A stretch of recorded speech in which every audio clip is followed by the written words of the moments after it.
MCs. Yo! Huwag kang pusang sinagasaan sa kalye. Kung pinanganak ka ng nanay mo, akala ng Dr. Taeng. Yo!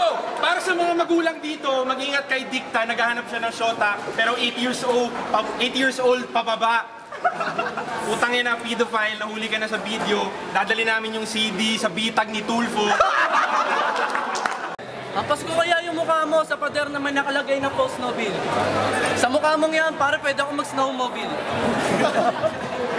Kasi nga, tinan mo naman yung itsura mo, ikaw ay asa. Pare, kung test lang to, hindi ka papasa. Kasi saktong-sakto lang to, wala pang tarya. Yung presyo lang ng buhay mo ay pisong barya.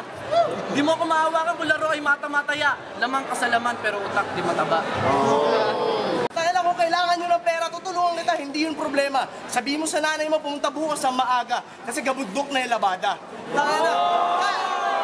Kahit tripling ko sweldo, pare, hindi rin yung magiging problema. Basta bumalik siya sa Lunes para magplansya at samahan ako sa pagsapit ng dilim para magsilbing puta!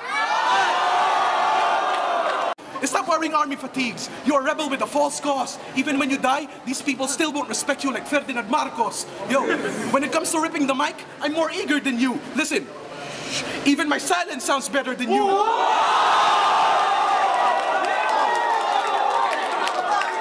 Pag ito kalaban ko, kailangan ko ng kopi ko.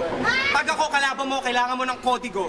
Huwag kang ipokrito, naiinggit ka sa bigote ko. Mukha ka kasing in-check na emoticon. Mukha mo, puro kanto, parang polygon. Baka ibulsa lang kita na parang Pokemon. My flow's smoother than Ann Curtis. Your rap's wordless, I can tell this cat's nervous.